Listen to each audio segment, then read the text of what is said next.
छत्तीसगढ़ को बने 23 से 24 साल हो चुके हैं। हम कहते हैं छत्तीसगढ़िया सबले बढ़िया, लेकिन साल इतने गुजर जाने के बाद भी हमें जो सुविधाएं मिलनी चाहिए क्या वो मिल पाई है?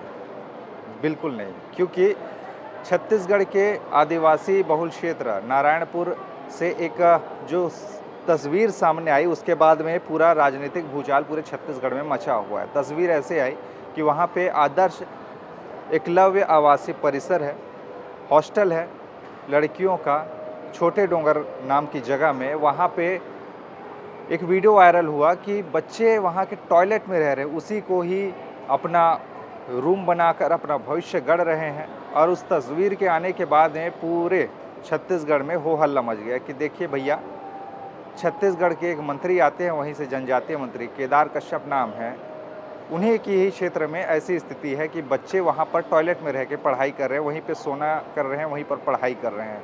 ये स्थिति है।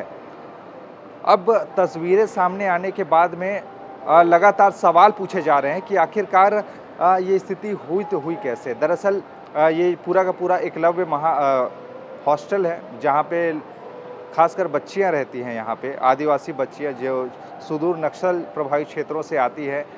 220 बच्चे यहाँ पे पढ़ते हैं और सीट कितने हैं? 50। कमरे इतने कम है कि किराए के कमरे में काम चलाना पड़ रहा है। न तो कंबल की व्यवस्था है, न बेड की व्यवस्था है, न तो वहाँ पे जो सुविधाएं, बुनियादी सुविधाएं मिलनी चाहिए वो नहीं मिल पा रहा है।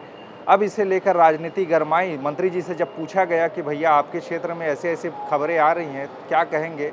मंत्री जी ने कहा कि हाँ है, आया है खबर, हम भी जानते हैं, लेकिन जिन्होंने वीडियो बनाया है उसके खिलाफ में कार्रवाई करेंगे।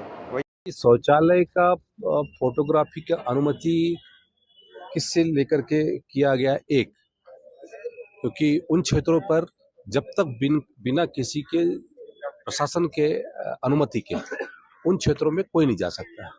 उनके ऊपर कार्रवाई होगी।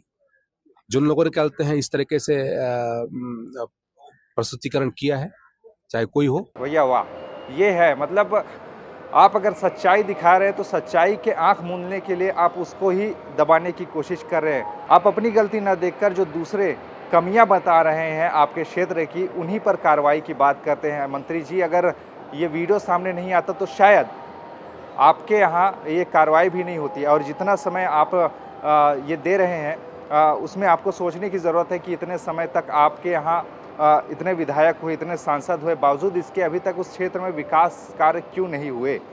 ये सवाल पूछे जा रहे हैं। विपक्ष इसे लेकर हमलावर है। दीपक बैज ने कह दिया साबरमती फिल्म देखने के लिए समय है, लेकिन इनको अपने क्षेत्र में मुआयना करने का समय नहीं। इस तरह से कह के तीखी प्रतिक्रिया विपक्षी पार्टियां दे रही हैं। अब इसे लेकर सियासत गरमाई हुई है। एक तरफ विपक्ष है तो एक तरफ पक्ष है, लेकिन सवाल वही, छत्तीसगढ़ बनने के बाद भी आज भी इतने समय हो चुके हैं, बावजूद इसके विकास के कार्य अधूरे के अधूरे हैं। आप आदिवासियों के उत्थान की बात करते हैं, लेकिन अभी भी छत्तीसगढ़ के कई ऐसे क्षेत्र हैं जहां अभी भी बुनियादी जो सुविधाएं मिलनी चाहिए वो नहीं मिल पाया है।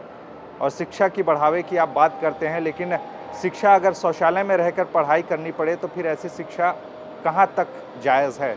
ये हमारा मंत्री जी से सवाल है। हमें लगा आपसे पूछना चाहिए कि छत्तीसगढ़ इतने समय हो गए, बन गए, कई सरकारें आई गई, तमाम वादे किए, चाहे कांग्रेस रही हो, भाजपा रही हो, लेकिन पिसना तो जनता को ही रहा। क्या वो लाभ जो जनता को मिलना चाहिए था, क्या वो मिल पाया?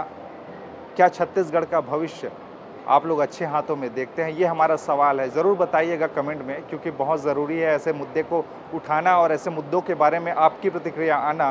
तभी एक सशक्त लोकतंत्र में आपकी बातें सुनी जाएंगी, देखी जाएंगी। इस पूरे मुद्दे पर आपकी राय क्या है, हमें नीचे कमेंट में ज़रूर बताइएगा, क्योंकि मामला बहुत बड़ा है। बाकी और भी खबरें हैं, बने रहिए TI छत्तीसगढ़ के साथ में। नमस्कार।